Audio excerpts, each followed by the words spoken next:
Hi, and welcome to Enchantment of Eternity's book-to-show comparison for the Expanse Season 4, Episode 5, Oppressor. This video is a part of a series of videos where I compare the Expanse TV show to its source material, pointing out the differences and giving my opinion on how well I think these adaptations work. So I have to start with a spoiler warning for The Expanse up to Season 4, Episode 5. If you haven't seen up to this point, you will not want to watch this video, otherwise some things will be spoiled for you. However, if you haven't read the books, not to worry, this video will not contain spoilers beyond Season 4. So first of all, I do want to apologize as I've fallen behind in my schedule for making these videos, as it was originally my plan to release these videos week to week alongside with my proper review for each episode, and I did do this for the first 4 weeks. However, then I took a 5-week vacation to New Zealand and I found I just didn't have a time to do these videos, so I just released the reviews, which were pre-recorded. But because they were pre-recorded, I would say in each video that my book-to-show comparison would be coming out later in the week, but unfortunately that didn't happen. But now I'm back home in the States. I do want to finish this series, but there are other videos I want to do as well, so I won't be able to do one every week, but I integrated it into my schedule, so hopefully I should have all of these book-to-show comparison videos done within 2 months. So now getting to the episode, our episode begins with a flashback of Lucia setting the bombs with Coop and Scotty at the landing pad, trying to prevent the shuttle from the Edward Israel from landing. However, they notice that the shuttle is on its way. Lucia insists they need to remove the charges, otherwise it will destroy the ship, and she insists she didn't agree to kill anyone, but Coop insists that she leave it, as the plan is what he says it is. Scotty expresses his agreement, and Coop insists whatever happens is their fault. But Lucia goes to remove the charges anyway, but Coop pushes her back and her head hits the ground and she's knocked unconscious. When she comes to, she's in a vehicle on their way back and she sees the shuttles coming, so she pushes the button to set off the detonator in the hopes it detonates before it can do damage to the ship. So in the novels, as I mentioned in previous videos, it was Basia who filled this role, not Lucia. So first of all, in the novels, this wasn't shown out of sequence or in a flashback like it is here. This was in fact in Chapter 1, where we saw Basia with Coop and Scotty setting the charges that would eventually bring down the shuttle from the Edward Israel that would set in motion the event of the rest of the story. Secondly, the way it went down was quite different as well. So they had finished setting 4 charges all around the landing pad, and when someone else came running in to alert Basia that the heavy shuttle was coming early. Basia yelled at Coop, saying that he thought he was on top of the timetable, but Coop shrugged, not really caring. Basia insisted that they defuse the charges, but Coop seemed uninterested, and he says there's really no time. Basia argues that there is, but Coop doesn't care enough to try. So Basia disarms one of the charges, but by then it's apparent that the ship is too close and they don't have enough time, so they start to run away, but Basia insists that they detonate the charges now, so that hopefully the shuttle can avoid the blast. Coop argues that they're too close, but Basia doesn't anyway, and they're all blown back by the blast. So in the show's version, Lucia is made to look a little more innocent than Basia was, and Coop is made to look much more guilty. In both cases, Lucia/Basia want to stop the detonation when they learn the shuttle's coming early, and in both cases, Coop doesn't care. However, in the show, Coop attacks Lucia to stop her from disarming, where Coop doesn't seem to care if Basia disarms the bombs. In fact, he seems more worried about Basia dying in the explosion. Also, Lucia has to sneakily press the detonator against Coop's wishes, even though they're nowhere near the blast, whereas in the novels, Coop only cares, at least he mainly cares about Bosnia pushing the detonator because they're too close to the blast, so he's worried about their own safety. The changes, I think, work because they drive on just how much Lucia didn't want to kill anyone, but regardless, she's still guilty and everyone still treats her as such, which I think is important given the way what they'll do with her character later on, so I'm going to give this a +1. So back in the present, Lucia wakes up in the Rosenate's med bay to find Alex standing over her, caring for her, while Naomi's in the bed next to her, also recovering. Lucia is confused at first, but Alex explains that she's recovering, and she realizes that she made it, and Alex welcomes her to the Rosenate.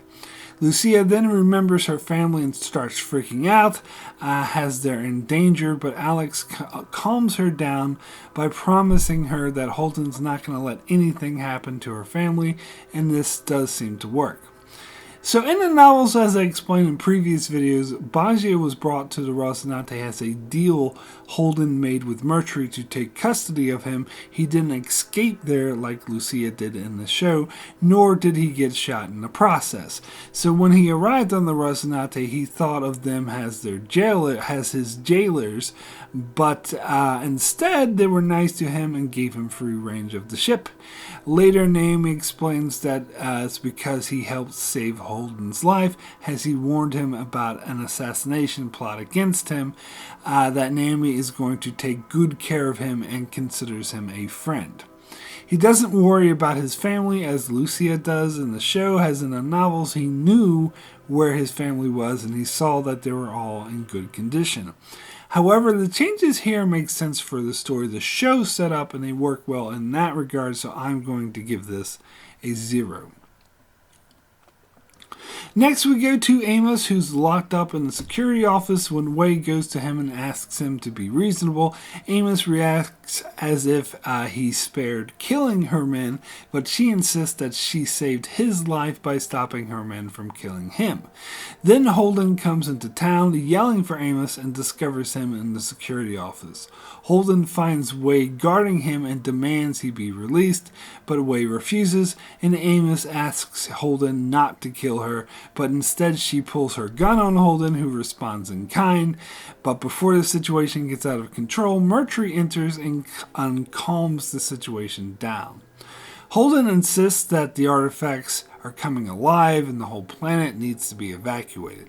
So Mercury agrees and orders Wei to let Amos go. Amos realizes that he's only agreeing in order to get the Belters off the planet, but Mercury questions why they're painting him as the bad guy, as his people were attacked. Holden tells Mercury that he'll make sure he'll get to tell his side of the story at a murder trial. Mercury simply responds by saying that we all answer for what we've done. So in the novels, Amos was never arrested the way he was here, and so we didn't get the showdown between Holden and Mercury. Also in the novels, when Holden suggests evacuating the planet, Mercury outright refuses, saying that it's just not going to happen. Although in that case, Holden was just freaked out over a few insectoid-like statues coming alive and acting weird, whereas here, there are giant pillars tearing up the earth, one of which would have destroyed the settlement had Holden not shot a missile at it. So frankly, I'm glad Mercury is convinced by this, as he would be an idiot not to be in this particular version. But overall, I liked the way the show handled this much better. It was more intense, it made more sense for the characters, so I'm going to give this a +3. As Mercury and Wei leave the office, Wei asks him if they're really going to evacuate. Mercury says that the evacuation is real, but that he and Wei better be the last two people on the planet to leave. Wei then takes her team to start the evacuation, while Mercury calls his ship and tells the person on the ship to take one of the remaining light shuttles and rig it with explosives. The officer asks Mercury if he wants him to make it into a bomb, and Mercury responds that he wants him to make it into an option. So in the novels, this was an important part of Havelock's storyline, which was cut from the show. As I explained in previous videos, Havelock was a viewpoint character in the novels who was Mercury's second in command, who stayed on the Edward Israel while Mercury went down to the planet. In the novels, Mercury had asked Havelock to turn the shuttle into a bomb before he left to go to Illis, as in the novels, even before he went to the surface, he perceived the Rocinante as a potential threat, mainly because it was a gunship, whereas the Edward Israel was unarmed. And so a portion of Havelock's storyline was about him working with the chief engineer to turn the shuttle into a bomb. In the show, this storyline seems kind of rushed and haphazardly thrown in there compared to the novels, which set up for this a lot more, so I'm going to give this a -1. So back on Earth, we see Avasarala preparing for her election by practicing answering questions with her campaign team and her husband Arjun. As she speaks with her husband, he tells her to relax and speak directly to him. However, Avasarala gives up on it, calling it a waste of time. Her campaign manager insists that she needs to come off as a caring matriarch, at which point Avasarala yells at her to get the fuck out. After they leave, Arjun insists they're just trying to help, so nothing remotely close to this happens in the novels, as Avasarala never had to face a campaign election like this. However, we do see here that she was the power that helped Nancy Gal defeat Sorrento Gillis in the novels, so it stands to reason she was more cool and wiser on how to win an election than she is in the show. Plus, she was just too nasty in this scene, so I'm going to give this a -2. So back on Illis, we see Holden and Amos go into the Belter bar to confront Carol Chiwiwi about the threat that they face and how they need to evacuate the planet.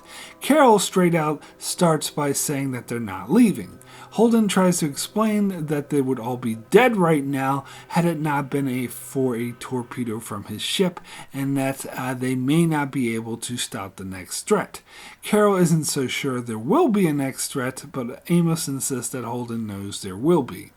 Carol then says that she doesn't know if Mercury is using Holden or if Holden is using Mercury, but that this is what the RCE wanted all along. Holden asks her not to make this into a fight, but she insists that they can leave if they want to, but her and her people are staying. So in the novels, things went down quite differently. Carol and her people refusing to leave was never really an issue. Although when Holden did bring up evacuating them by force, if they refused to leave, Carol was outraged by this, but it seemed implied that Holden threatened them in this manner. Had Holden threatened them in this manner, that they would have left. And it was, in fact, Mercury who was the one that outright refused to back down to Holden and refused to leave the planet. But we never got to find out what would have happened because a lot of other distractions happened, such as Mercury gunning down the terrorist, Havelock kidnapping Naomi, and by the time they got to the issue of evacuation, things on the planet had already escalated so much that Carol was no longer refusing to leave. Also, it should be noted that in the novels, Carol knew that Mercury and Holden weren't working together, as she attended regular meetings with them and knew how much they hated each other.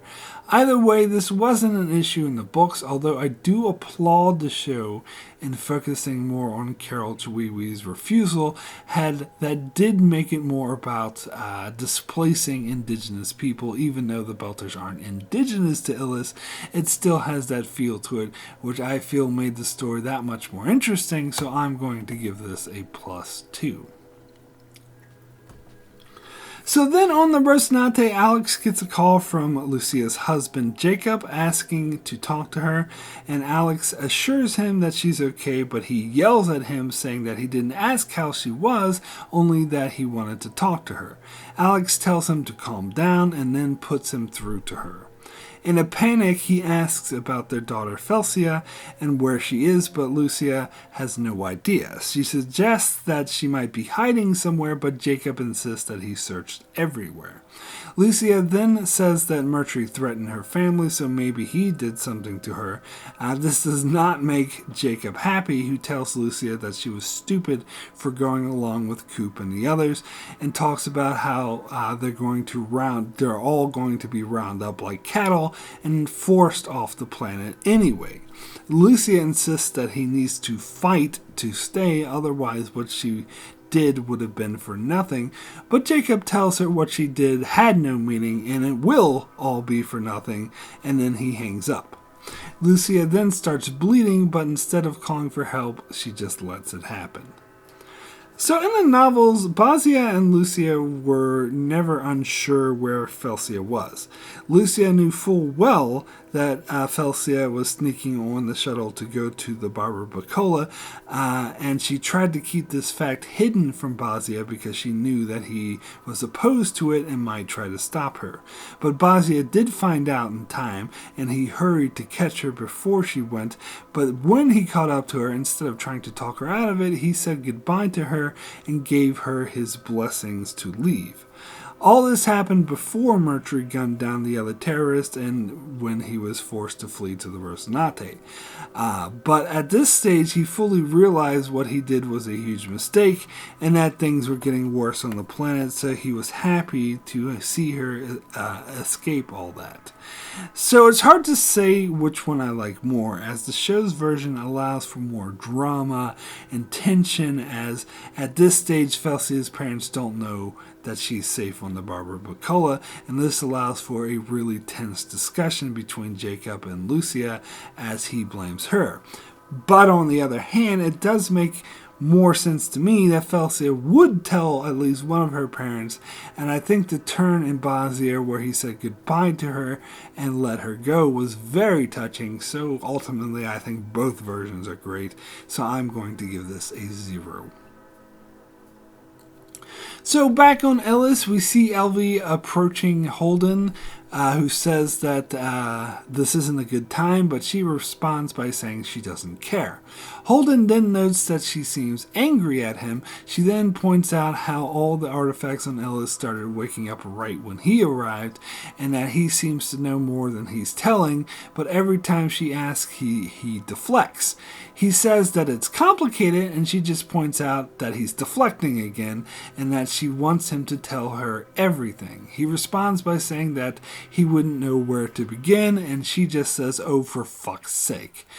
But they're interrupted by gunshots coming from outside. So as I mentioned before, Elvie in the books was never as confrontational with Holden. Granted, the waking up of the artifacts was a lot more minor and subtle in the book, so Elvie never actually made the connection to Holden, and for the most part was ignorant of his connection to Ellis. She in fact was infatuated with him and more distracted by her feelings for him that she acted smitten whenever she was around him. Now, I mentioned before that I approve of the show's choice to leave out the crush Elvie had on Holden. However, I don't think they needed to go to the other extreme where she was pissed off at him and berating him all the time. I kind of prefer Elvie being on Holden's side and trying to help him, and I think that the books did a better job of building that relationship, so I'm going to give this a -1. So the shooting was coming from outside as a group of Belters took 2 RCE security men hostage and a bunch of other security officers pursue them. But it leads to a standoff where one of the Belters puts a gun to one of the hostages' heads and threatens to kill him if anyone advances. But the RCE security refuse to back off, which leads to a firefight, and the RCE security officers all take cover. Holden, Amos, and Way are hiding behind a piece of cargo as Holden asks what they hope to accomplish by this, and Way plays him a recording from Carol Chiwewe talking about how they've all been locked away like animals and now are under threat of being forced to leave. This message is being sent back to the Sol system to try to elicit sympathy. Murtry joins the 3 of them, and Holden notes that he looks happy. Murtry only says that there is a certain clarity in these situations. Holden says that he won't let him use this as an excuse to massacre these people, but Murtry assures him that he won't, but says that he will gas the camp and restrain anyone with a gun and forcibly remove them from the planet. He tells Holden that he would ask if he approves, but frankly he doesn't give a fuck. So, nothing like this happened in the novels. In the novels, I'm more under the impression that the Belters would not be able to pull something like this off, and if they tried, they'd all be killed, as they're not soldiers. In fact, anyone with any fighting experience was killed when Murtry and his team set fire and massacred those involved in the terrorist plot, which admittedly involved a lot more people in the books than it did in the show. Further in the novels, Carol Chiwewe would never orchestrate something like this, as she was more of a legitimate politician and had a seat at the table with Murtry and Holden, and the strength of her position was based on the appearance of being the innocent victims, and had she perpetrated hostage taking like this, it would destroy any bargaining power that she had. So frankly, I think this turn is unnecessary and only there to create tension and suspense in the show, as the situation is kind of true in the show that claiming to be the victim is still the case in the show as it was in the book, that claiming to be the victim while taking hostages destroys their position, and sending a message to the Sol system about it is highly unlikely to gain them any sympathy beyond the OPA, so I'm going to give this a -3. So next we go back to Earth, where we get the debate between Avasarala and Nancy Gal. A question is asked of what they would do in case of another Eros incident, and Gal just gives some vague platitudes about being prepared, where Avasarala points out that she was the one who helped save them from the first Eros incident, and that she would just do what she did before, which was a pretty devastating blow. But later in the debate, someone asks about Basic, and Avasarala takes this opportunity to attack Nancy Gal for using connections to break the rules and jump the line on Basic. Gal responds to this by pointing out that 2 of the 3 people she skipped over now work for her, as she elevated them once she was in the position to do so, while the 3rd person she skipped over died of a drug overdose, which she blames on a broken system. And she points out the hypocrisy of a member of the aristocracy elite complaining about connections, which I think was a huge, devastating blow. She moves on to say, with the 1,300 worlds, that they have an opportunity to change the system for the better, to allow those who want to prove themselves to do so. And I gotta say, I think she was absolutely trampled Avasarala in this debate. So in the novels, Gal never ran against Avasarala, as I mentioned before, so we never got a debate scene like this or anything even close to this, although I'm not too pleased how this scene portrays Avasarala as less sympathetic and more despicable. I do like how they delve more into the debate of colonizing these worlds, which was mostly left only implied vaguely in the books. As we do know in the books that Avasarala was against it, but it adds so much more color and texture to see her challenged like this in public, and for the show to explore the pros and cons of it, so I'm going to give this a +3. We then go back to Illis, where Holden is talking to Naomi over the comms about how Murtry wants to forcibly remove the Belters from Illis, and at this stage Holden can't really say that he disagrees with him, as taking hostages was going too far. Naomi disagrees, but in a very caring way, where she explains to Holden how helpless they feel, and if they want to stay and die, it's their choice to do so. She tells him not to decide for them, but to give them all the information and let them make their own choices. Holden notes that this sounds like something he would say, and Naomi tells him to go be him then. And he smiles at her for being so wise.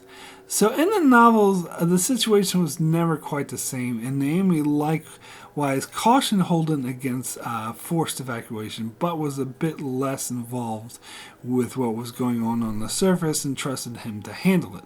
Besides, at this stage in the novel, she was being held prisoner by Havelock, so they definitely didn't have a conversation like this.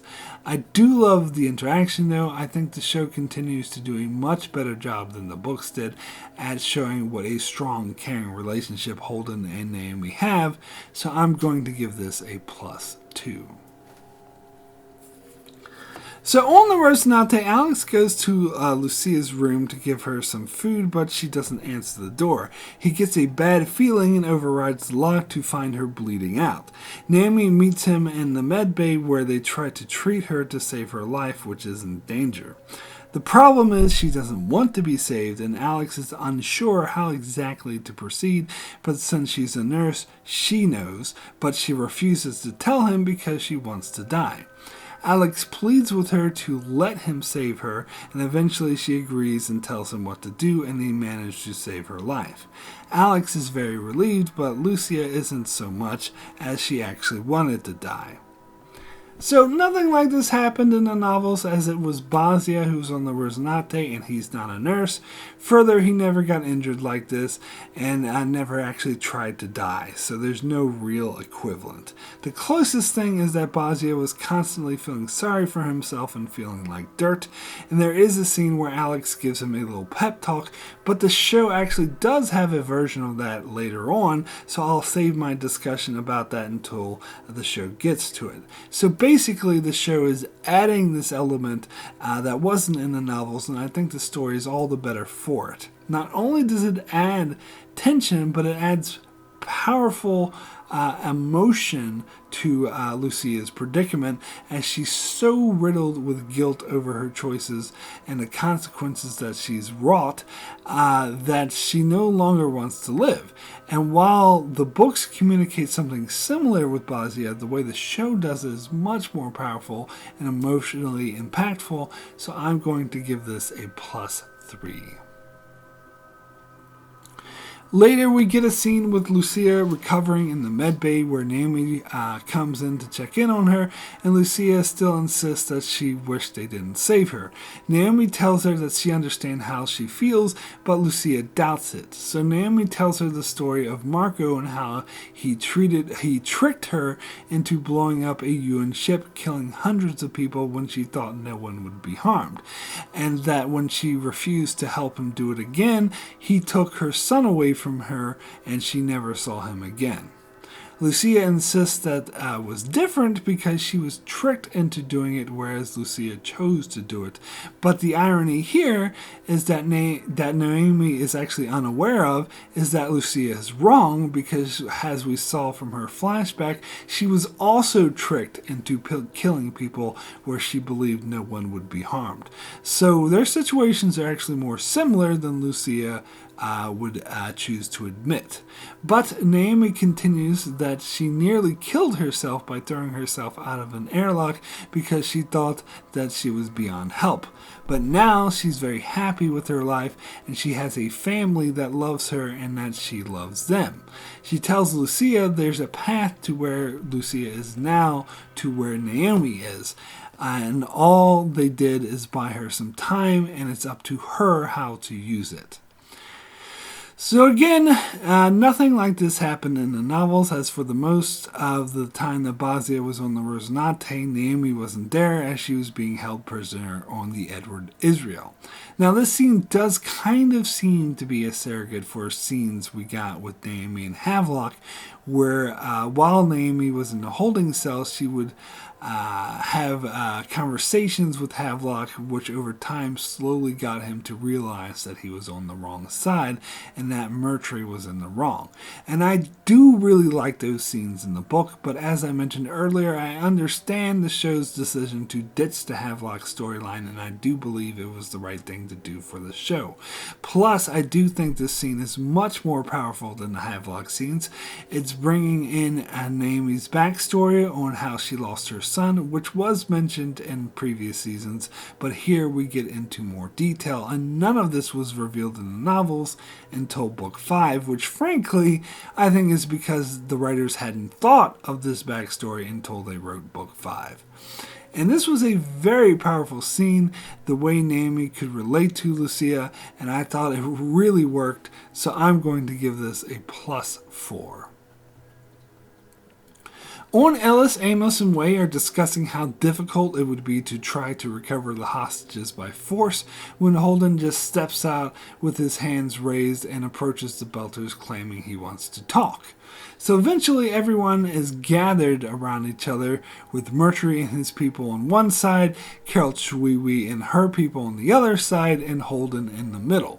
Holden tries to convince the Belters that there are bigger issues than any of their squabbles that the RCE and the Belters have with each other, as the protomolecule technology is coming alive and threatens them all. But that doesn't work, so he does what Naomi suggested and tells the truth. The truth about Miller, about his visions, and the fact that the protomolecule is turning on all the abandoned technology to try to find out what happened to its creators. Everyone is, of course, skeptical, with Mercury mocking him, and Elvie doubts him scientifically, but Amos confirms that Holden has been right about everything so far that he seems to know about the protomolecule. But Carol Chwiwi suggests that perhaps he's just a crazy person with a few lucky guesses.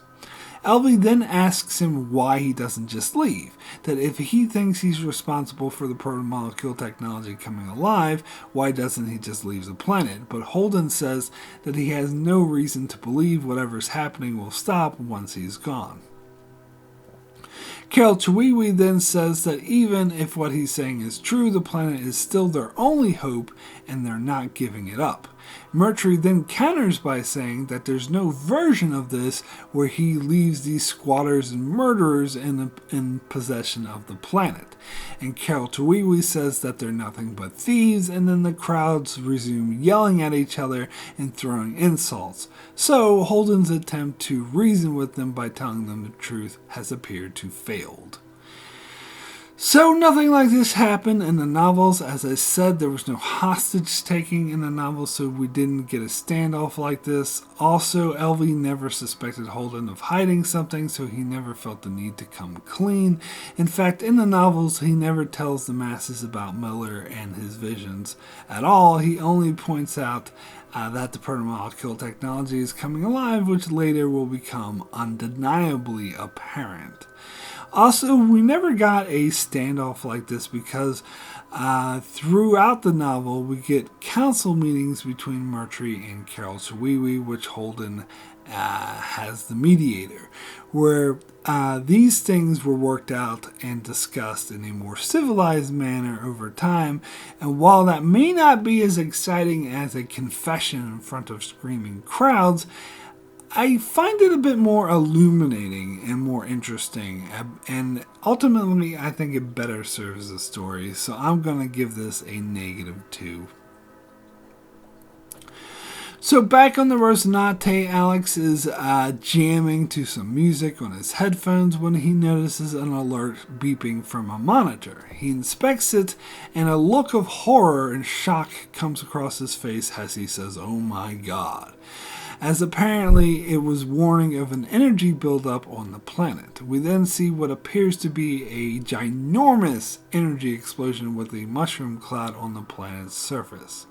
From context, we can gather these are the chain of islands on the other side of the planet where Fayez had detected the energy buildup earlier. So this is rather similar to what happened in the novels. It was Alex who first detected it, as Naomi wasn't even on the Rosinante at this time in the novels. And he was also just as shocked, so both versions work, but it was much more exciting seeing the mushroom cloud visually rather than just having Alex read some monitor, so I'm going to give this a +1. So my final adaptation score for Oppressor is a +10. A pretty good adaptation that mostly stays true to the novel's vision, but improving on it in a few key instances. in particular with regards to Lucia, as I feel they fleshed out this story much more and made it a lot more impactful than Bazia's story was in the novels. So that's it for my book-to-show comparison for The Expanse Season 4, Episode 5. I will be back in a couple of weeks for my book-to-show comparison for Episode 6. So be sure to check out my channel for more videos on The Expanse, as well as many other videos on other shows like Picard, Better Call Saul, Star Trek, and more. So be sure to subscribe so you can keep up with all that. And thanks a lot for watching.